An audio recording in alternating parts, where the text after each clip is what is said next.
تلاوت کی ہوئی آیتیں سورہ بقرہ دوسرا پارہ، پارے کا دوسرا رکوع شروع ہو رہا ہے۔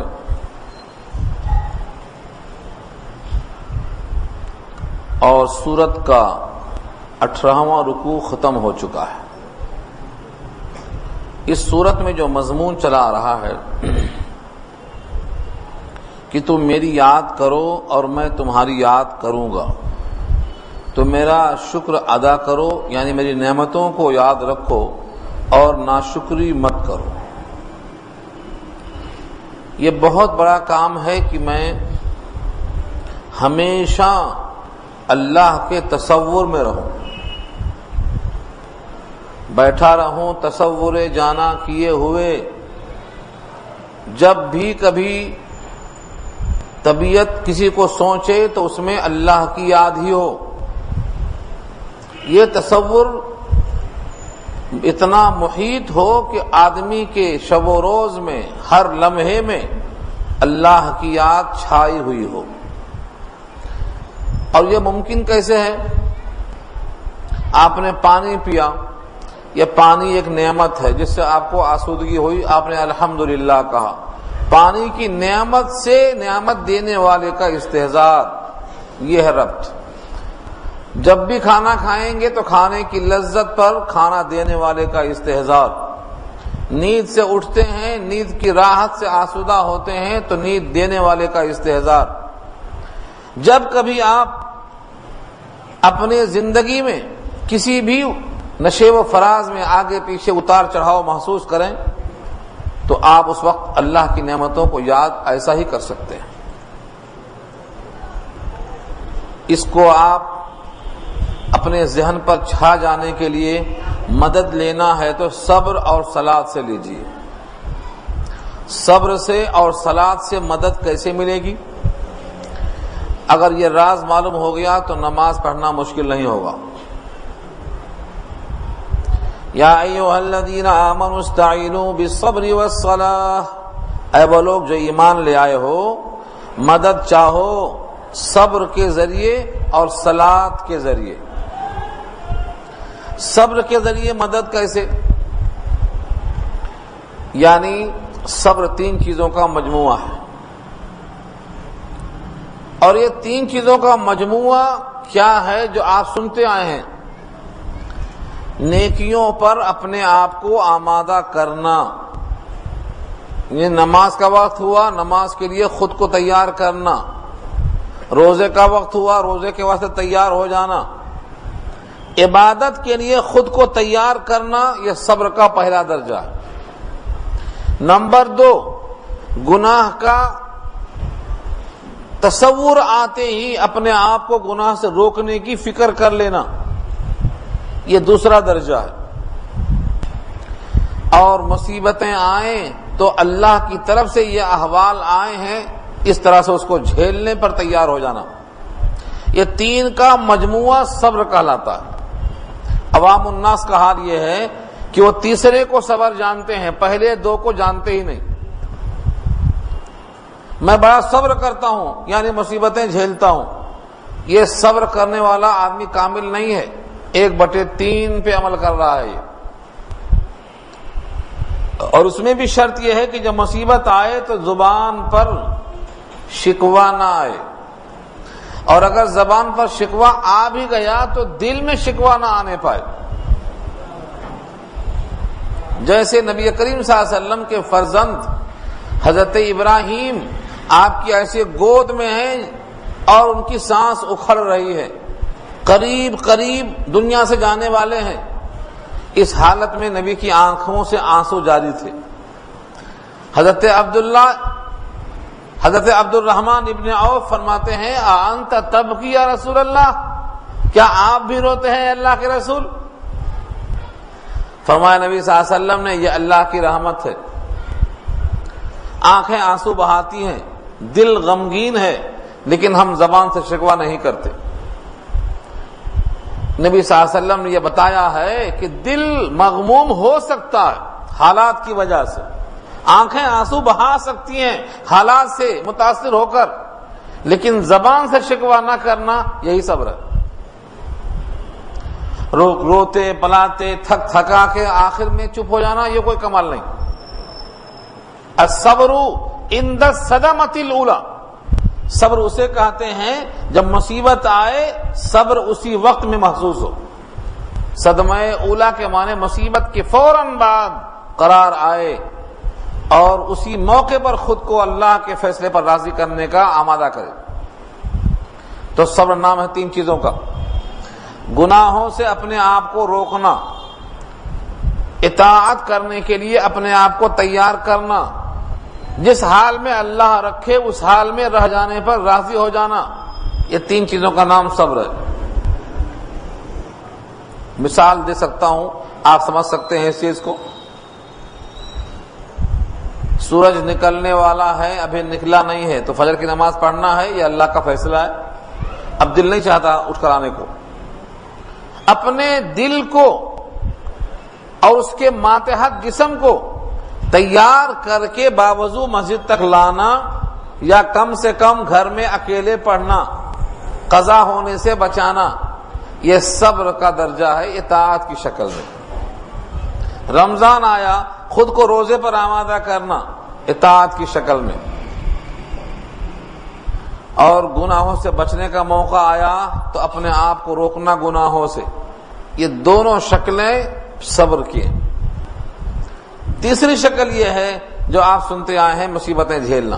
ان تینوں کے ذریعے سے اللہ سے مدد چاہو، یہ ہے تقاضا کیا ہے. جب اطاعت کرنے کی عادت پڑ جائے گی، گناہ سے بچنے کی عادت پڑ جائے گی، مصیبت جھیلنے کی عادت پڑ جائے گی، اور ان تینوں کا مجموعہ آپ کی حیات میں آ جائے گا، تو آپ کو کبھی خفگی ہی نہیں آئے گی، کبھی اللہ سے آپ ناراض ہی نہیں ہوں گے، کبھی کسی فیصلے پر دل میں افسوس ہی نہیں ہوگا. اس لیے کہ اطاعت کی عادت ہے، گناہ سے بچنے کی فکر ہے، اللہ کے فیصلے پر راضی ہونے کا اعلان. بسا اوقات لوگ کیا کرتے ہیں، جھلا جاتے ہیں اللہ کے فیصلے پر، ان کی مرضی کے خلاف فیصلہ ہوا سمجھتے ہیں. لیکن اس بندے کو یہ نہیں معلوم کہ میرے حق میں کیا بہتر تھا، اس بندے کو نہیں معلوم کہ میرے حق میں کیا فیصلہ تھا. پتہ نہیں کون سی بڑی آفت تھی جو ٹال دیا اللہ نے اس آفت کے ذریعے. تو صبر کرنا یہ نبیوں کا کام تھا، نبیوں سے اللہ نے چاہا تھا. ہر داعی سے یہی کہا، وَاصْبِرْ عَلَىٰ مَا يَقُولُونَ. لوگ جو کہتے ہیں کہنے دیجیے، آپ صبر کیجیے. سورہ مزمل میں کیا، وَاصْبِرْ عَلَىٰ مَا يَقُولُونَ، حضور سے کہا اللہ نے وَاصْبِرْ عَلَىٰ مَا يَقُولُونَ وَاهْجُرْهُمْ هَجْرًا جَمِيلًا. تو اللہ نے نبی سے بھی یہی کہا، صبر. اور جس بندے کو صبر کرنا میں لذت مل گئی، اسے لذت صبر میں کب ملے گی؟ اللہ نے کہا ان اللہ مع الصابرین، اللہ تو ساتھ ساتھ ہیں صبر کرنے والوں کے. اللہ ساتھ ہیں کس لحاظ سے ہمیں اس میں جانے کی ضرورت نہیں. ان اللہ، بے شک اللہ، مع الصابرین، صبر کرنے والوں کے ساتھ ہیں. اب اپنے قدرت کے لحاظ سے ہیں کہ اپنے علم کے لحاظ سے ہیں کہ اپنے ذات کے لحاظ سے ہیں، ہمیں اس تقسیم میں جانے کی ضرورت نہیں ہے. اللہ بندے کے ساتھ ہیں. اور فرمایا کہ اس بندے کے ساتھ ساتھ ہیں، اور عطا کا یہ عالم ہے کہ سب کو حساب کر کے دیتے ہیں. لیکن اس صابر کو جس کے ساتھ اللہ ہیں، حساب کر کے نہیں دیں گے، بغیر حساب دیں گے اس کو.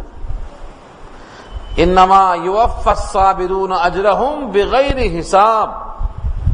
اور جب کسی بندے کو اللہ بغیر حساب دے تو اللہ کے پاس سے بغیر حساب کے آیا ہے تو کتنا ہوگا، بندہ اس کا حساب کر ہی نہیں سکتا.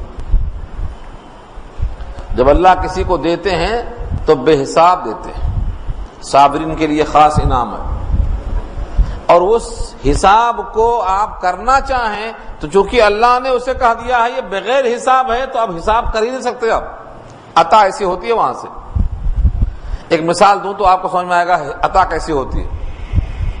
جب اللہ کسی کو بغیر حساب دیتے ہیں تو آدمی حساب کرنا چاہے تو حساب کر ہی نہیں سکتا. اگر کر لیا تو حساب کے بغیر ہو گیا. کہاں ہوا بغیر حساب کیوں؟ جس کا حساب کیا جا سکتا ہو وہ بغیر حساب کہاں ہوا؟ تم نے اتنا دیا تو میں نے اتنا دیا، تم نے یہ کیا تو میں نے یہ کیا۔ اگر بندہ حساب کر سکا تو اللہ اس کو بغیر حساب کیسے کہیں گے؟ اب سے ایک مثال دیتا ہوں میں آپ کو سمجھانے کے لیے ٹاپک سے ہٹ کر۔ ملک الموت فرشتہ پہلے بشکل انسان آتا تھا، پہلے بشکل انسان آتا تھا، چلو بلایا اللہ نے، حضرت موسیٰ کے پاس آیا تو انہوں نے زور سے ایک تھپڑ مارا۔ کیوں مارا؟ فرشتے نے کہا میں تمہاری جان لینے آیا ہوں، تمہاری جان لینے آیا ہوں۔ بلا اپنی جان کون دیتا؟ حضرت موسیٰ نے کہا تم میری جان لینے آئے ہو، ایک دھاپڑ کھینچ کے دیا۔ حضرت موسیٰ کا ہاتھ اتنا مضبوط تھا کہ ملک الموت کی آنکھ بہہ گئی، ہتھیلی پہ روک لیا۔ ہاں، حضرت موسیٰ کا ہاتھ بڑا مضبوط ہے۔ بنی اسرائیل میں سے ایک اور قبطی میں سے ایک جھگڑ رہے تھے۔ بنی اسرائیل نے جو موسیٰ کی قوم سے تھا اس نے پکارا موسیٰ فریاد کو آؤ، یہ مجھے مار رہا ہے، فرعون کا آدمی مجھے مار رہا ہے۔ حضرت موسیٰ نے فریاد میں ایک تھپڑ مارا، فوقظہ موسیٰ فقضى علیہ قال ھذا من عمل الشیطان، ایک تھپڑ میں وہ مر گیا۔ حالانکہ مارنے کا ارادہ نہیں تھا، تنبیہ کا ارادہ تھا، مگر مر گیا۔ 10 آدمی جس کنویں کے ڈھکن کو اٹھاتے تھے وہ ڈھکن حضرت موسیٰ نے تنہا اٹھایا۔ قوم شعیب کے ساتھ جو واقعہ تفصیل سے آئے گا سورہ قصص میں، تو 10 آدمی ڈھکن اٹھا رہے ہیں، حضرت موسیٰ تنہا اٹھا رہے ہیں، اور ہاتھ تنبیہن مارتے ہیں تو موت واقع ہو جاتی ہے۔ ایسا ہاتھ پڑتا ہے فرشتہ ملک الموت تو اس کی آنکھیں بہہ جاتی ہیں۔ وہ اپنے ہاتھ میں ہتھیلی میں آنکھ کو رکھ کر ویسا ہی اللہ کے پاس پہنچتا ہے، تیرا بندہ موسیٰ دنیا سے منتقل نہیں ہونا چاہ رہا، میرا حال دیکھو۔ اللہ نے کہا ٹھیک ہے، اللہ نے کہا کن، ٹھیک ہو گیا، جیسا تھا فرشتہ پھر ویسا ہو گیا۔ اس کے بعد حکم میاں جاؤ، کہہ دو دنیا میں رہنے کا ارادہ ہے تو کسی بیل کی پیٹھ پر ہاتھ رکھ دو، جتنے بال ہاتھ کے نیچے آئیں گے اتنے سال تیری حیات کے ہم نے بڑھا دیے۔ یہ واقعہ سنائے کیوں میں؟ عطا دیکھو اللہ کی، اب گنو بیٹھ کے بال کیا آتا ہے، اتنے ہاتھ کے نیچے بال آئیں گے اتنے سال تمہاری حیات کے بڑھا دیا ہم نے۔ اب کتنے بال آئے کون گنتا؟ ہاتھ تھیلی کے نیچے کتنے بال آئے؟ تو جب اللہ دیتے ہیں تو ایسا دیتے ہیں کہ بندہ شمار نہیں کر سکتا۔ حضرت موسیٰ کو یہ پیغام ملا کہ تمہاری حیات اللہ نے بڑھا دیا، رہو دنیا میں اتنے سال۔ کہا اس کے بعد پھر کیا ہوگا؟ کہا پھر ہم حاضر ہوں گے، پھر وہی موت۔ کہا جب نتیجہ موت ہی پر جا رہا ہے تو اتنے سال یہاں کیوں رہیں گے، چلو ابھی چلیں گے، ابھی چلیں گے۔ ایک کتاب عربی میں بھی آئی ہے منظر الموت، اس میں اس واقعے کو اور تفصیل سے بیان کیا ہے۔ ویسے یہ روایت بالکل درست ہے، یہ حدیث بالکل درست ہے، شک کرنے کی گنجائش نہیں ہے۔ جس کتاب کو بھی آپ مانتے ہیں اس کتاب میں حدیث مل جائے گی، اتنی مضبوط روایت ہے یہ۔ تو اللہ کی عطا بغیر حساب ہوتی ہے۔ حضرت موسیٰ جینے کی خواہش کیے، ایسا محسوس ہوا تو کیا کر دیا؟ جتنے بال اتنے سال، اتنی طویل حیات۔ تو اللہ جب دینا چاہتے ہیں اور کہہ دیتے ہیں کہ یہ بغیر حساب ہے تو بندہ حساب نہیں کر سکتا، کر نہیں سکتا حساب۔ صابر کے لیے یہ مقام ہے اللہ کی نگاہ میں کہ صابر کے ساتھ اللہ رہتے ہیں، اللہ صابرین کے ساتھ ہے۔ اللہ جب بندے کے ساتھ ہوتے ہیں تو اس کا کیا مطلب ہوتا ہے؟ اب یہ بندہ نہ دنیا میں خائب و خاسر ہوگا نہ آخرت میں خائب و خاسر ہوگا۔ یہ جب بندہ بولے گا تو اس میں، اس کے بول میں اللہ کی طرف سے مدد ہوتی ہے۔ یہ چلتا ہے تو اس کی چال میں اللہ کی مدد ہوتی ہے، یہ سنتا ہے تو اس کے سننے میں اللہ کی مدد ہوتی ہے۔ یہ ہے ساتھ ہونے کا مطلب۔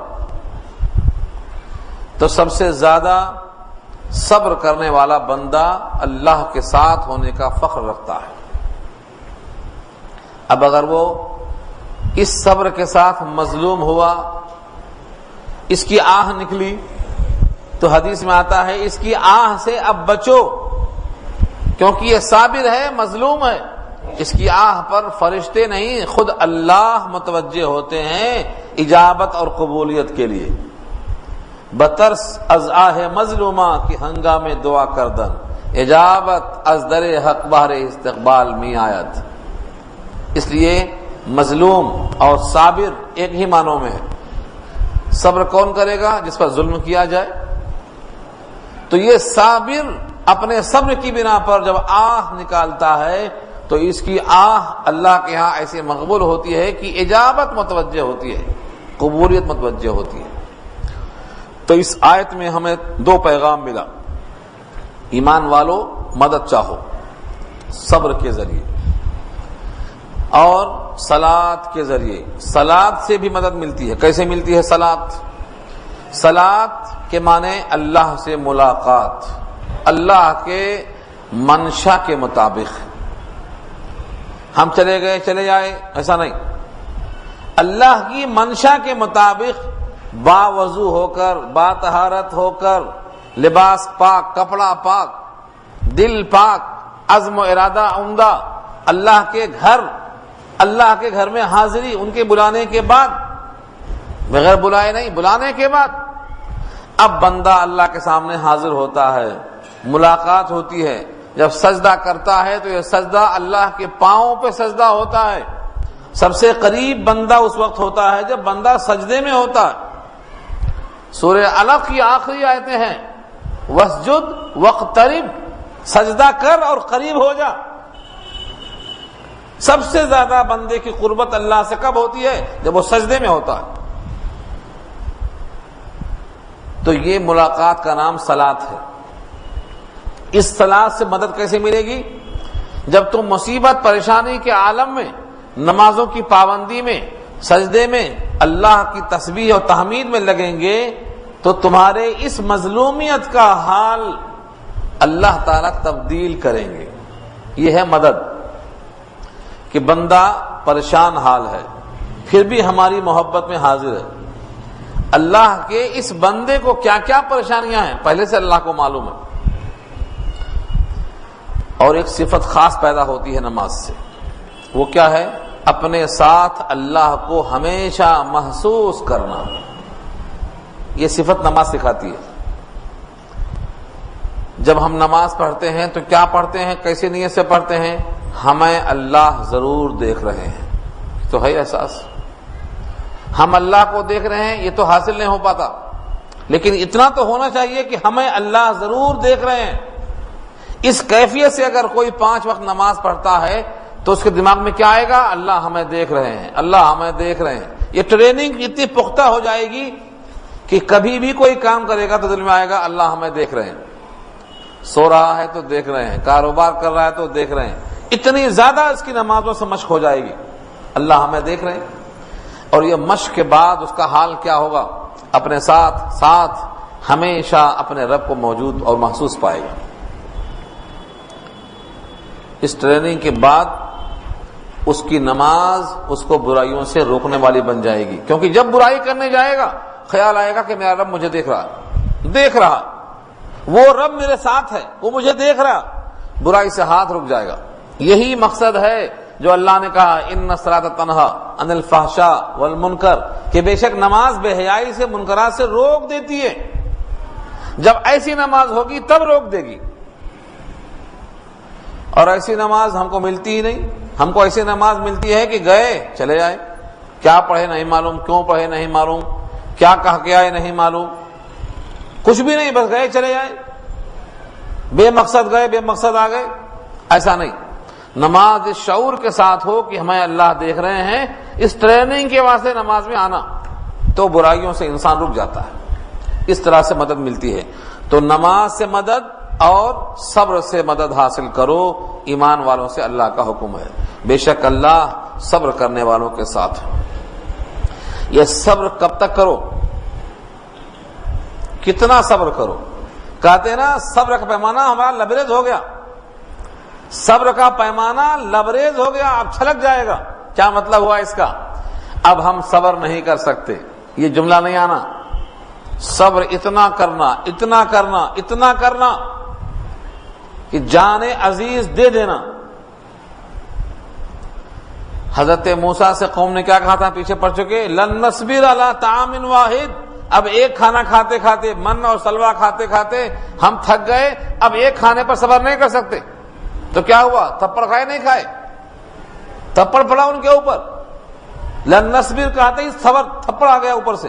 صبر کرنا, وہ بھی بہترین کھانا تھا, من اور سلوا, حلوہ اور بٹیر, اور کہتے ہیں لن نصبر, ہم صبر نہیں کریں گے. یہ اللہ کو پسند نہیں. صبر کرو, صبر کرتے کرتے یہاں تک کہ اگر تمہیں جان دے دینا پڑے تو بھی تم صبر کرو اور جان دے دو. لوگ سمجھیں گے مر گیا, گھاٹا ہو گیا, فنا ہو گیا, لوگ سمجھنے دو. تم سنو, تمہاری جان اگر اللہ کے راستے میں صبر کرتے کرتے چھین لی گئی تو تم کو لوگ مردہ کہیں گے, مگر ہم تم کو زندہ کہیں گے. ہماری نگاہ میں تم زندہ ہو, ہماری نگاہ میں تم اکرام کیے ہوئے ہو, ہمارے پاس تمہارے واسطے رزق کے دروازے کھل جائیں گے, شاہی لباس کھل جائے گا. یہ ہے اگلی آیت. ورنہ آپ سوچیں گے اوپر تو نماز کا, صبر کا ذکر تھا, اور یہاں پر مردوں کی اور شہادت کی اور جو اللہ کے راستے مارے گئے ان کی فضیلت کا بیان کیوں آیا؟ تو دونوں میں جوڑ اور ربط یہ ہے, نمازیں اور صبر مت چھوڑو یہاں تک کہ تمہاری جان چلی جائے. اور جان چلی جائے, مقتول ہو جائے, تو اسے تم یہ مت کہو کہ یہ تو مردہ ہے, بلکہ یہ تو زندہ ہے. تم کو شعور نہیں ان کی زندگی کا. وَلَا تَقُولُوا, اور مت کہو. لا تقولوا کا مفعول کیا ہے؟ اموات. لا تقولوا, مت کہو. کس کو؟ لمن یقتل فی سبیل اللہ, جو مار دیا گیا اللہ کے راستے میں. صبر کا ایک مضمون اور سمجھ میں آیا. صبر کے معنی ڈٹے رہنا, مصیبتیں جھیلتے رہنا, بھاگنا نہیں. یہاں تک کہ میدان کارزار میں ڈٹے رہے, جان چلی گئی. مارنے گئے تھے, شہید ہو گئے. یہ ہے موقف اصل میں. صبر کرتے کرتے, صبر کے معنی ڈٹے رہو. یا ایھا الذین آمنوا اصبروا وصابروا ورابطوا, ایمان والے صبر کرو. اور مصابرہ کے معنی کسی کے مقابلے میں ڈٹ جانا, بارڈر پہ ڈٹے رہو. ورابطوا, اور مرابطہ, ربط باقی رکھو اللہ سے اور بندوں سے. تو خلاصہ کیا ہوا؟ صبر اتنا کرو اتنا کرو, ڈٹے رہو مقابلے پر. اگر تمہاری جان چلی گئی تو پرواہ مت کرو. اور ایمان والو, تم سے خطاب یہ ہے کہ ایسوں کو جو مار دیے جائیں, قتل کر دیے جائیں اللہ کے راستے میں, ان کو مردہ مت کہو. ولا تقولوا, اور مت کہو, لمن یقتل, جو قتل کیے جائیں, فی سبیل اللہ, اللہ کے راستے میں, اموات, موت کی جمع اموات ہے, کو مردہ مت کہو. پھر بل احیاء, بلکہ زندہ ہیں. ولکن لا تشعرون, لیکن تم کو شعور نہیں ہے. ان کی حیات کا تمہیں شعور نہیں ہے. تمہاری نگاہ میں تو یہ مر گئے, لیکن اللہ کی نگاہ میں جو اللہ کے راستے میں مقابلہ کرتے کرتے, صبر کرتے کرتے, جھیلتے جھیلتے جان دے دیا, وہ اللہ کی نگاہ میں شہید ہے, زندہ ہے. تمہیں اس کا شعور نہیں. یہ اتنا مضمون یہاں ہے. اس کی تفصیلی بحث چوتھے پارے میں پھر آ رہی ہے. وہاں کیا کہا اللہ نے؟ یہ زندہ ہیں, ان کو رزق دیا جاتا ہے. بل احیاء عند ربهم یرزقون, رزق دیا جاتا ہے. اور ایک لفظ استعمال کیا اللہ نے, فرحین بما آتاہم اللہ من فضلہ ویستبشرون. اللہ نے جو کچھ دیا ہے ان کو, اس سے خوشیاں مناتے ہیں. اور ان کے پیچھے جو ابھی شہید نہیں ہوئے ہیں, ان کو راستے پر ڈٹے ہوئے دیکھ کر ان کو خوشی ہوتی ہے کہ ہم تو شہادت پا کر اکرام کیے گئے, اور ہمارے پیچھے والے بھی اسی راستے پر ہیں, تو ان کو خوشیاں ہوتی ہیں. وَيَسْتَبْشِرُونَ بِالَّذِينَ لَمْ يَلْحَقُوا بِهِم مِّن خَلْفِهِم, ان کے جو پیچھے ہیں ابھی شہید نہیں ہوئے, ان کے اس ڈگر پر چلنے کی بنیاد پر ان کو خوشی حاصل ہوتی ہے کہ ان کا راستہ ابھی باقی ہے. یہ سب بحثیں آل عمران کی ہیں, چوتھے پارے میں آ رہی ہیں. اب سوال یہ ہے, جو اللہ نے کہا کہ تم کو شعور نہیں ہے کہ ان کی حیات کیسی ہے, تو اب ہم اس کے پیچھے کیوں پڑیں؟ ہم کو اس کا شعور ہے نہیں اور ہو سکتا بھی نہیں. اگر ہو سکتا تو ایسا نہیں کہا جاتا کہ تم کو اس کا شعور نہیں. یہ حیات ہے، بس حیات ہے، اللہ نے حیات ان کو رکھا ہے. شہداء کی حیات اگر آپ مان لیں تو ماتم کی تردید ہو جاتی ہے. اللہ کے ہاں جب وہ زندہ ہیں، رزق ملتا ہے، خوشیاں مناتے ہیں، جنت کے اندر سیر کرتے ہیں، عرش کے نیچے معلق انجیلوں میں بسیرا لیتے ہیں، تو ان کے لیے ہائے ہائے کیوں؟ ان کے لیے ہائے ہائے کیوں؟ اپنے لیے ہائے ہائے کرو. تمہارا انجام کیسا ہونے والا نہیں معلوم. تمہارا خاتمہ ایمان پر ہوگا کہ نہیں ہوگا، تمہیں یہ مقامات ملیں گے کہ نہیں ملیں گے. تم اپنے لیے ہائے ہائے کرو. ان کے لیے ہائے ہائے کیوں کرتے ہو جن سے اللہ راضی ہو گیا؟ شہید ہونے کے بعد ہی ان کی حیات کا وعدہ کر لیا، ان کے رزق کا، ان کے کپڑوں کا، ان کی عزت کا وعدہ کر لیا. اور یہ سب حدیثوں میں تو بہت تفصیل ہے، آیتوں میں درج کیا. اللہ نے آیتوں میں درج کیا. جب شہیدوں کی شہادت ہوئی، ایک قافلہ شہید ہو گیا اللہ کے نبی کی موجودگی میں، قراؤں کو بھیجا تھا حضور نے. 70 قرہ قتل کر دیے گئے. تفصیلی بحث آئے گی اپنے موقع پر. تو ان شہداء کے دماغ میں یہ تھا کہ یا اللہ ہمارے اس انجام کی خبر رسول اللہ تک پہنچا دیجئے تاکہ ہمارے غائب ہو جانے سے صدمہ نہ پہنچنے پائے. کون پہنچائے گا ہماری خبر کہ ہم دنیا میں، دنیا والوں کی آنکھوں میں تو مار دیے گئے، لیکن اللہ کی نگاہ میں ہم مارے نہیں گئے، اٹھا دیے گئے، زندہ کیے گئے. یہ خبر کون پہنچائے؟ اللہ نے کہا یہ خبر نبی کو ہم پہنچائے دیتے ہیں، تمہیں کسی کو بھروسہ کرنے کی ضرورت نہیں. سورہ یاسین کی وہ آیت بما غفر لی ربی وجعلنی من المکرمین اسی پر نازل ہوئی ہے. بما غفر لی ربی، اللہ نے ہماری مغفرت کر دی اور ہمارا اکرام کیا، مکرمین میں سے شمار کیا ہم کو. تو ان کی شہادت پر اکرام، ان کی شہادت پر مغفرت، اس کی اطلاع حضور کو اللہ نے خود دیا سورہ یاسین کے ذریعے. اور سورہ یاسین کی آیتیں آج تک آپ تلاوت کرتے ہیں اسی اطلاع کے ساتھ. اس کا مطلب صاف یہ ہوا کہ اللہ کے راستے میں ڈٹنے والا، جمنے والا، جھیلنے والا، یہاں تک کہ جان عزیز دے دینے والا باعزت ہوتا ہے اللہ کی نگاہ میں. دنیا والے اسے شکست خوردہ کہیں تو کہنے دیجیے. اب یہاں سے آپ کی تول کا پیمانہ بدلنا چاہیے. ساری دنیا کا حاکم ہو گیا، ساری دنیا پہ غلبہ پا لیا، ساری کائنات کو قبضہ کر لیا، اس کو اللہ نے کامیاب نہیں کہا. اس کے لیے اللہ تعالیٰ نے مغفرت کا وعدہ نہیں کیا، لیکن جو اپنی جان اللہ کے راستے میں دے دے گا اس کے واسطے یہ وعدے کیا اللہ نے. نبی صلی اللہ علیہ وسلم فرماتے تھے نبوت کے باوجود، سید الانبیاء ہونے کے باوجود میری تمنا یہ ہے کہ میں اللہ کے راستے میں مارا جاؤں، پھر زندہ کیا جاؤں، پھر قتل کیا جاؤں، پھر زندہ کیا جاؤں، پھر قتل کیا جاؤں، پھر زندہ کیا جاؤں. 3 دفعہ فرمایا حضور نے. حالانکہ نبوت کا مقام سب سے اونچا مقام ہے اور سید الانبیاء کا مقام سارے انبیاء سے اونچا مقام ہے، لیکن شہادت کے مرتبے کو بتانے کے لیے حضور نے تمنا ظاہر کی اپنی. یہ شہادت ہے، اس لیے کہا گیا ہے تم ان کو مردہ مت کہو.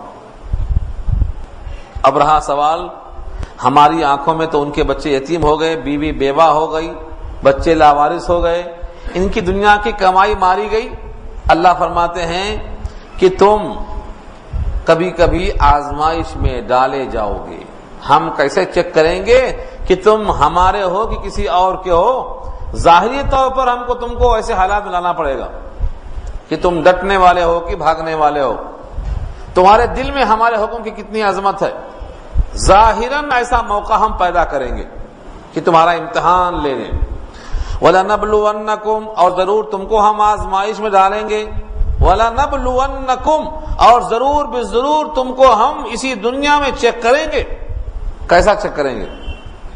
نبلوا، بلا یبلو بلون، آزمائش کرنا، چیک کرنا. ایسے حالات پیدا کرنا کہ تمہاری چیک ہو جائے. کیسا کیسا کیا کیا حالات پیدا کریں گے؟ بشیء، کچھ چیزوں کے ذریعے. نمبر 1 من الخوف، نمبر 2 والجوع، نمبر 3 نقص من الاموال، نمبر 4 الانفس، نمبر 5 الثمرات. یہ 5 چیزیں ہیں ہمارے پاس ذریعہ امتحان.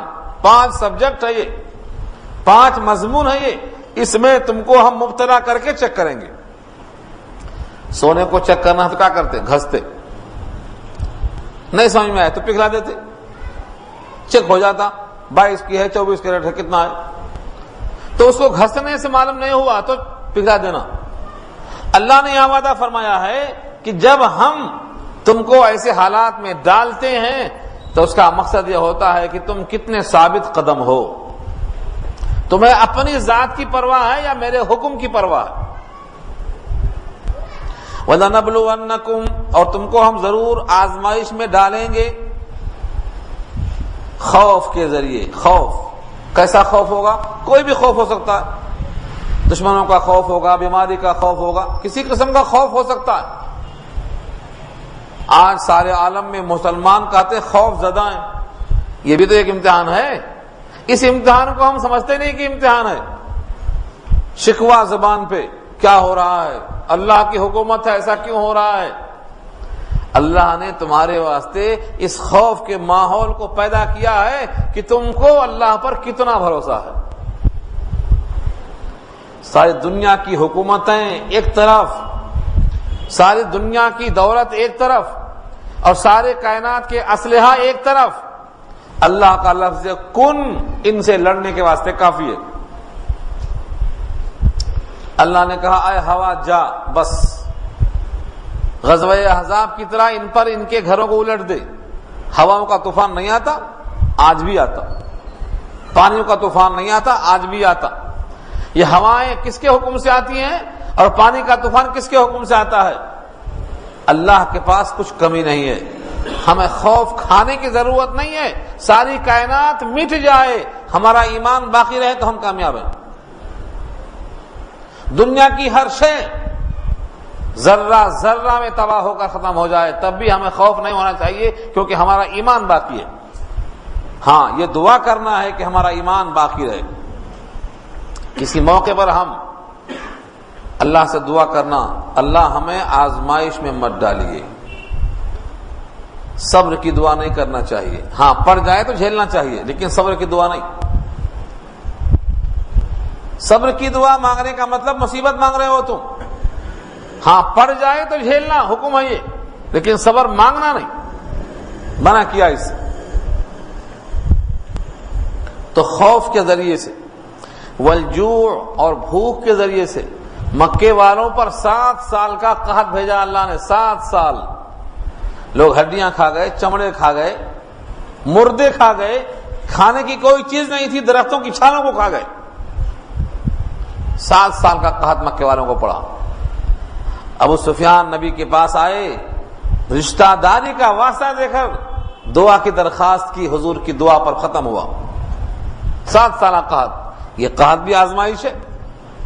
اسی سے بھوک لگی. جوع ونقص من الاموال، اور مال کی قلت، کساد بازاری، کاروبار ٹھپ.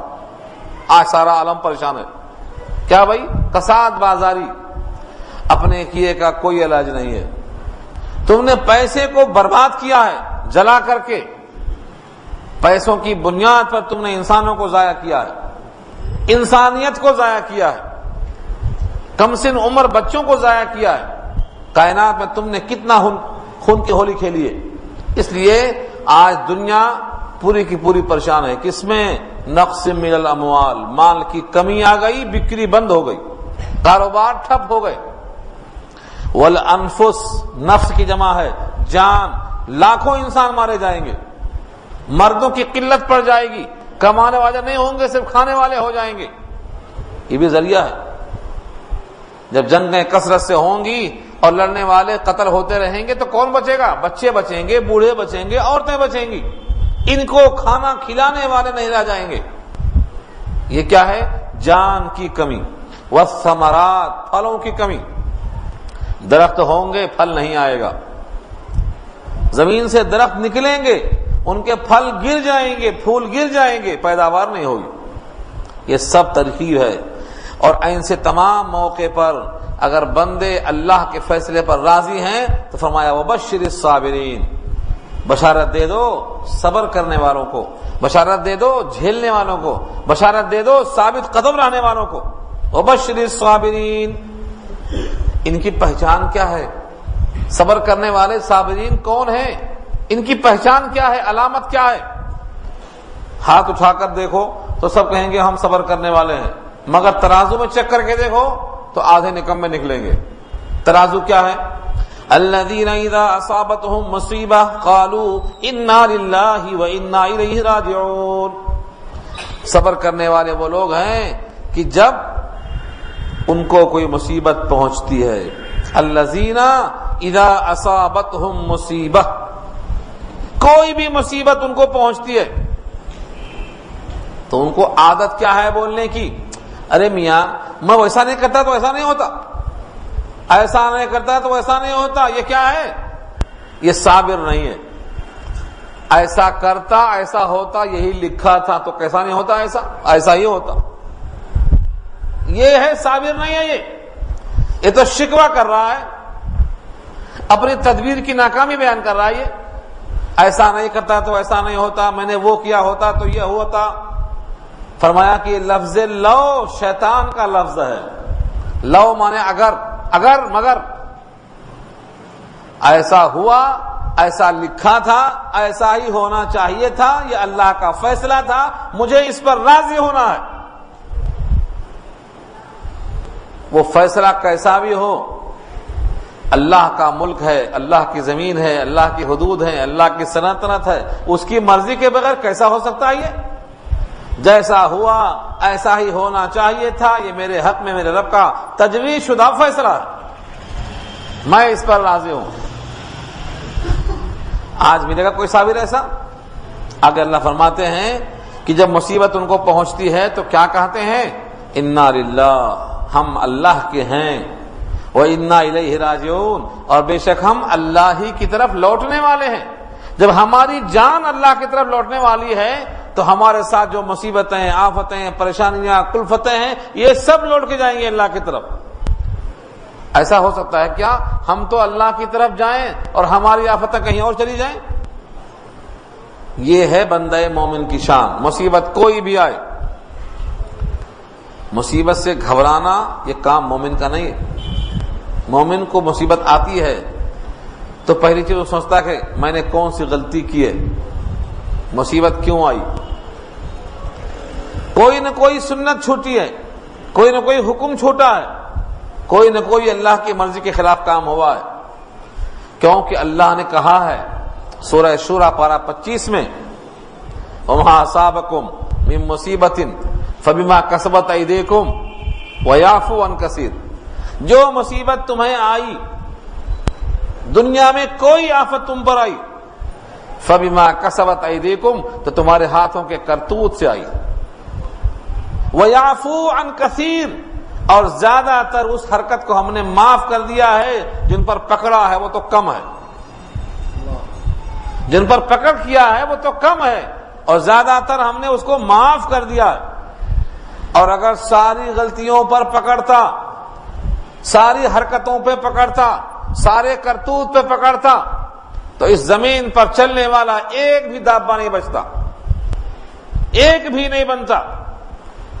اللہ کے الفاظ دو جگہ ایسے آئے ہیں، 22واں پارہ سورہ فاطر کے آخر میں کہا، سورہ نحل پارہ 14 میں کہا، یہی ایک مضمون، وَلَوْ يُؤَاخِذُ اللَّهُ النَّاسَ بِمَا كَسَبُوا مَا تَرَكَ عَلَى ظَهْرِهَا مِن دَابَّةٍ، اگر اللہ ان کی حرکتوں پر کسی کو پکڑتا تو زمین پر چلنے والا کوئی چوپایا نہیں چلتا، سب ختم ہو جاتے۔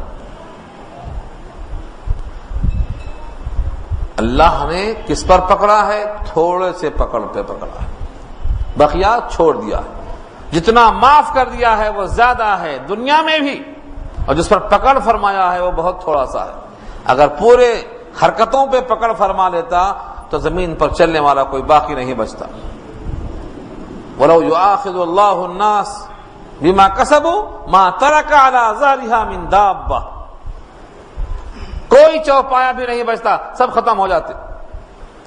دابہ کہتے ہیں ما يدب علی الارض، جو زمین پر چلے، زمین پر چلنے والوں میں سے کوئی نہیں بچتا۔ اس زمانے میں سورہ نور میں آیت آئی تھی، غزوہ واقعی افک کے موقع پر، بدر کے موقع پر حضرت عمر کی رائے یہ تھی جو اللہ کی رائے تھی، اگر یہ رائے نہ ہوتی تو تم پر عذاب آتا تھا۔ کیوں؟ کیونکہ تم نے چاہا تھا کہ کافروں کو چھوڑ دیا جائے فدیہ لے کر، اور عمر نے کہا تھا کہ اپنے عزیزوں کو قتل کیا جائے تاکہ کفر کی جڑیں ختم ہو جائیں۔ اللہ نے کہا عمر نہ ہوتے تو عذاب آتا تھا تم سب پہ۔ کتنی بڑی بات تھی۔ تو آج ہمارا اصول اور ضابطہ یہ ہے کہ اللہ تعالیٰ جب کسی مصیبت پر پکڑتے ہیں تو ہم چلاتے ہیں، حالانکہ ہر مصیبت ہماری حرکت کا نتیجہ ہوتی ہے۔ یہاں اسی کو کہا گیا اللہ نے۔ اس لیے جب ان کی حرکت کا نتیجہ ہے تو خود کردہ را علاج نیست، اپنے پاؤں میں مار لیا کلہاڑی، تو کیا پکارا ہے اب؟ اس لیے مومن سمجھ جاتا ہے کوئی نہ کوئی غلطی ہوئی ہے، فوراً توبہ استغفار کرتا ہے، صدقہ خیرات کرتا ہے، اللہ کے سامنے گڑگڑاتا ہے، روتا ہے، پلاتا ہے، مناتا ہے، اور یہ کہتا ہے انا للہ و انا الیہ راجعون، ہم تو اللہ ہی کے ہیں، اللہ ہی کے پاس جانے والے ہیں۔ یہ ہے اس کے صبر کی علامت۔ جب ایسا صابر اللہ کے جناب میں ایسی بات کرتا ہے تو فرماتے ہیں رب کریم کہ یہ بندہ اب رحمت کا حقدار بن جاتا ہے۔ اولئک علیہم صلوات من ربہم ورحمہ، ایسے ہی لوگ ہیں کہ ان پہ ان کے رب کی طرف سے رحمت بھی ہے اور خاص خاص برکتیں بھی ہیں۔ صلوات جمع ہے صلاۃ کی، ان کے رب کی طرف سے صلاۃ۔ صلاۃ کا لفظ ایک بار حل کر لو ہمیشہ کام میں آئے گا۔ صلاۃ، ان اللہ وملائکتہ یصلون علی النبی یا ایھا الذین آمنوا صلوا علیہ وسلموا تسلیما۔ کیا مطلب ہوا؟ صلو، تم صلاۃ کی دعا کرو، اللہ بھی صلاۃ کرتے ہیں۔ تو لفظ صلاۃ ایک مشترک اور کامن ناؤن لفظ ہے، کامن ناؤن مشترک لفظ ہے۔ اس کی نسبت سے، اس کے ڈائریکشن سے معنی بدلتے ہیں۔ ان اللہ وملائکتہ یصلون علی النبی یا ایھا الذین آمنوا صلوا علیہ۔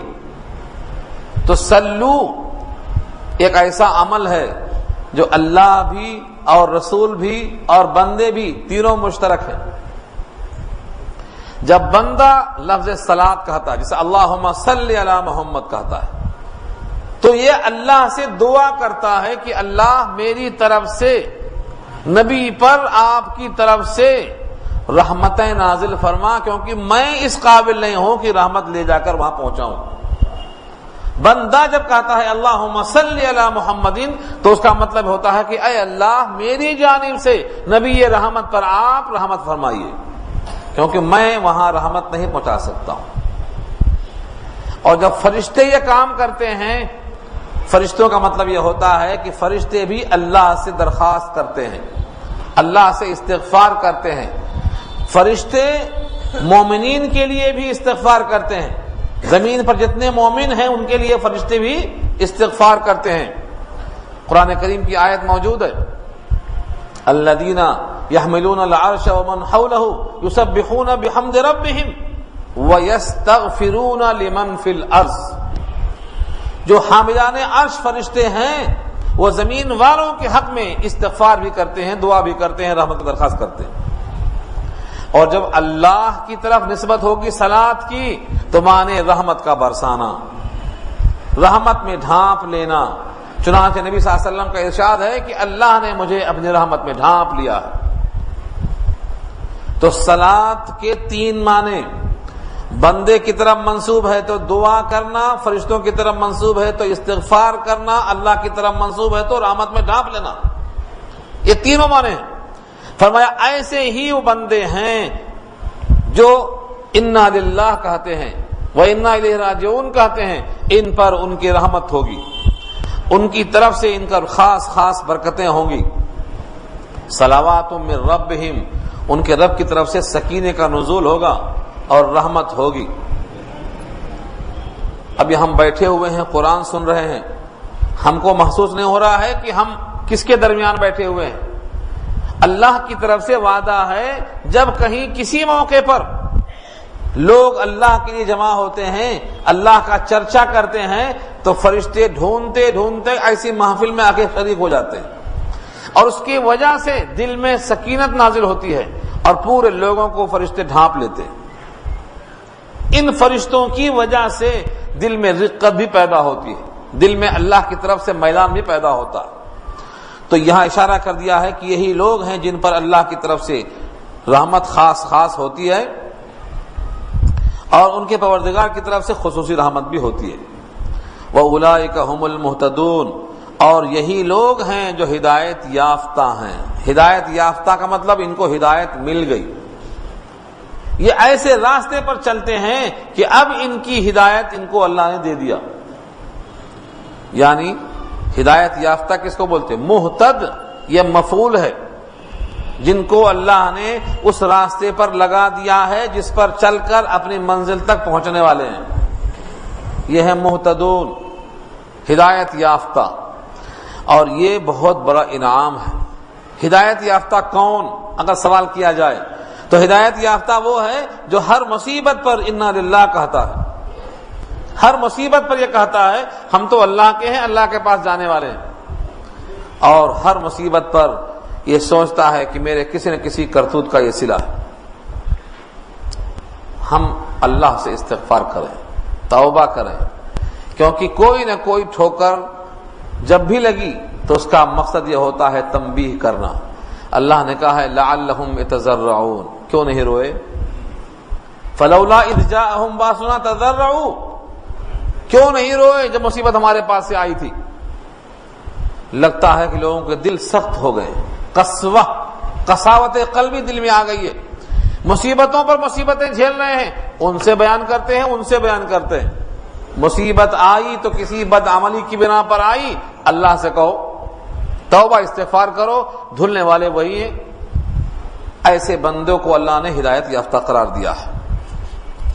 اب اس کے بعد پیچھے جو مضمون چلا رہا تھا خاص طور سے تحویل قبلہ کا اور بیت اللہ الحرام کی عظمت کا، پھر وہی مضمون لوٹ کے آ رہا ہے کہ اللہ تعالیٰ نے ایسے صابرین کے لیے کچھ مقامات بھی رکھے ہیں۔ ایسے مقامات پر جب بندہ جاتا ہے تو اس مقام کی برکتوں سے فیضیاب ہوتا ہے۔ اس میں سے ایک صفا ہے اور ایک مروہ ہے۔ صفا مروہ دونوں کیا ہیں؟ یہ اللہ کی نشانیوں میں سے ہیں، اللہ کے شعائر میں سے ہیں۔ شعائر جمع ہے شعیرہ کی، جس کے معنی علامت کے آتے ہیں۔ ایک بڑا بت رکھا تھا صفا پر اور ایک بڑا بت رکھا تھا مروہ پر۔ جب اسلام آیا تو بت ہٹا دیے گئے۔ اب لوگوں کے دل میں ایک کسک پیدا ہوتی تھی کہ اب صفا مروہ کا طواف کریں یا نہ کریں، کیونکہ بتوں کے رکھنے کی جگہ تھی یہ۔ پہلے سے یہاں بت رکھے ہوئے تھے، اب طواف کریں کہ ہم نہ کریں؟ اللہ نے فرما دیا ان الصفا والمروۃ من شعائر اللہ، بے شک صفا اور مروہ اللہ کے شعیرہ میں سے ہیں، یعنی منجنبہ یادگار میں سے ہیں۔ فمن حج البیت، جو حج کرے بیت اللہ کا، او اعتمر یا عمرہ کرے، فلا جناح علیہ، تو اس پر کوئی حرج نہیں ہے، ان یطوف بہما، کہ ان دونوں کا طواف کرے۔ کیوں کہا اس انداز سے کہ حرج نہیں ہے؟ دماغ میں وہ تھا کہ یہاں بت تھے، اب بت تو نہیں ہے لیکن مقام تو وہی ہے۔ اس دماغ سے اللہ نے نکال دیا کہ صفا مروہ پر سعی کرنے میں کوئی حرج نہیں ہے، کیونکہ حج ہو یا عمرہ ہو، صفا مروہ کی سعی ان کے لیے واجب ہے۔ پہلے سے جو بت رکھے ہوئے تھے ہٹا دینے کے بعد اب اس مقام پر کوئی قباحت نہیں ہے، یہ ہے اصل سوال۔ وَمَن تَطَوَّعَ خَيْرًا فَإِنَّ اللَّهَ شَاكِرٌ عَلِيمٌ، اور بے شک جو شخص خوش دلی کے ساتھ کرے گا امر خیر، خوشی خوشی دل کی گہرائیوں سے، کیسا ہوتی ہے؟ ایک تو ہے سستی سے آئے، نماز پڑھے، سستی چلے گئے، روتی صورت کھڑے رہے کاہنوں کی طرح۔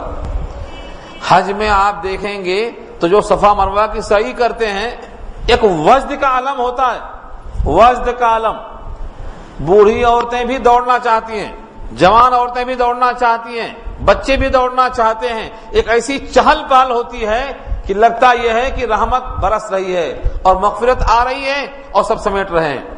خاص طور سے صفا مروہ کا وہ حصہ جس کو میلین اخضرین کہتے ہیں، جو گرین نشان لگا ہوا ہے، جب وہاں پہنچتے ہیں اور رب اغفر ورحم انک انت الاعز الاکرم، رب اغفر ورحم، اے ہمارے پروردگار ہماری مغفرت فرما اور ہم پر رحم فرما، انک انت الاعز الاکرم، کیونکہ بے شک تو ہی ہے سب سے زیادہ عزت دار غلبے والا اور سب سے زیادہ اکرم یعنی شرافت بزرگی والا.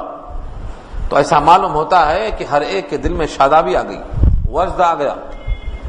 اس کیفیت کو یہاں اللہ بیان کرتے ہیں، وَمَن تَطَوَّعَ خَيْرًا، جو شخص کوئی بھی عمل خوشی سے کرے گا، سرور کے ساتھ کرے گا، وجد میں کرے گا، فَإِنَّ اللَّهَ شَاكِرٌ عَلِيمٌ، اللہ کیا ہے؟ قدردان ہے. شاکر مانے، شاکر کے معنی شکر کرنے والا. تو کیا مطلب؟ آپ نے کسی کو عطر لگایا، اس نے کہا بہت بہت شکریہ، تو کیا مطلب ہوا؟ اس نے آپ کے عطر لگانے کی قدر کر دیا، یہی تو ہوا. آپ نے کسی کا کام کر دیا، اس نے کہا بہت بہت شکریہ، تو مطلب کیا ہوا؟ آپ کے اس کام کو اس نے قبول کر لیا. تو شاکر کے معنی قدردان کے آتے ہیں. بندہ بھی شاکر، اللہ بھی شاکر. لوگ سمجھتے ہیں خالی اللہ ہی شاکر ہوتا ہے، بندہ بھی شاکر ہوتا ہے، اللہ بھی شاکر ہوتے ہیں. اس آیت میں بھی اللہ نے کہا ہے اللہ شاکر ہے. کیا مطلب؟ تمہارے عمل کی قدر کرتے ہیں. تم اس طواف کے جگہ پر، سعی کی جگہ پر جو دوڑتے ہیں، تمہارے اس عمل کو اللہ قدر کی نگاہ سے دیکھتے ہیں، اس پر تمہاری مغفرت کا وعدہ کرتے ہیں، تمہارے واسطے اجر کا وعدہ کرتے ہیں. اللہ شاکر ہے. تم بھی شاکر بنو.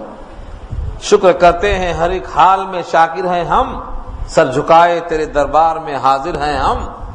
اللہ نے اپنے بارے میں شاکر کہا ہے. 5واں پارہ کے آخر میں ایک آیت آئی ہے، اتنی پیاری آیت ہے، دل مچل جاتا. اللہ فرماتے ہیں ما یفعل اللہ بعذابکم ان شکرتم وآمنتم وکان اللہ شاکرا علیما. یہاں بھی وہی ہے، شاکر علیم، یہاں بھی شاکر علیم، وہاں بھی. اگر کوئی خوش دلی کے ساتھ شکر ادا کرتا ہے اللہ کا اور خوش دلی کے ساتھ ایمان لاتا ہے، تو تم کو اللہ عذاب دے کر کیا کریں گے؟ سوال کا انداز دیکھا آپ نے. ما یفعل اللہ بعذابکم، تمہیں کیا کریں گے اللہ عذاب دے کر؟ ان شکرتم، اگر تم شاکر بن جاؤ، وآمنتم، اور مومن بن جاؤ، وکان اللہ شاکرا علیما، اللہ تو ہیں ہی قدردان، علم والے. شاکر کہا، قدردان، علم والے. تمہارے دل میں خوشی ہے کہ نہیں میرے عمل کی طرف؟ مجھ سے لگاؤ میں تم کتنے پیچھے ہو، کتنے آگے ہو، اس کا علم ہے میرے پاس. زبان سے بولتے گئے ہم تمہاری قدر کرتے، چلنے والا نہیں ہے. ہم جانتے ہیں کون قدر کر رہا ہے ہماری. قرآن کریم کا حکم ماننا، اتباع القرآن والسنہ، قرآن کی اور سنت کی اتباع کرنا، یہ ہے قدردانی اللہ کے احکام کی. ایسے قادر کو آپ دھوکہ نہیں دے سکتے. زبان سے بول دیا اللہ میاں ہم بڑے شکر گزار ہیں، دل میں نہیں ہے، نہیں چلنے والا. تو اللہ شاکر ہے. جو بندہ خوشدلی کے ساتھ کوئی بھی نیک کام کرے گا، طواف ہی نہیں کوئی بھی کام، تو اللہ اس کی قدر کرتے ہیں. یہاں تک کہ جب وضو کرتے ہیں آپ اور پاؤں دھوتے ہیں، وضو آپ کا، پاؤں آپ کا، دھلائی آپ کی، صفائی آپ کی، لیکن کیا کہتے ہیں آپ؟ اللہم اجعل ذنبی مغفورا وسعی مشکورا. وسعی مشکورا کا مطلب کیا ہے؟ میرے اس پاؤں دھونے کی محنت کو مشکور بنا، یعنی اس کی قدر کر لے، اس پر مجھے اجر دے دے. پاؤں آپ کا دھلتا ہے، صفائی آپ کی ہوتی ہے، اور آپ کے اس محنت پر اجر وہاں سے ملتا ہے. تو اللہ قادر ہیں اور اللہ شاکر ہیں. کسی بندے کا کوئی اجر چھوٹا ہو یا بڑا ضائع نہیں کریں گے. یہ ہے ان کے شاکر ہونے کا مطلب. تو جب اللہ شاکر ہیں باوجود کہ قادر ہیں، تو ہم کو بھی شاکر ہونا چاہیے جبکہ ہم عاجز ہیں. بندہ عاجز اگر شاکر نہیں ہے اور ذات قادر اگر شاکر ہے، تو ہم کو اس سے سبق حاصل کرنا چاہیے. اللہ تعالی ہمیں سچا صبر اور شکر عطا فرمائے اور اللہ کے راستے میں ثابت قدم رہنے کی توفیق نصیب فرمائے. وقت ہو گیا ہے، انشاءاللہ بقیہ بحث آئندہ.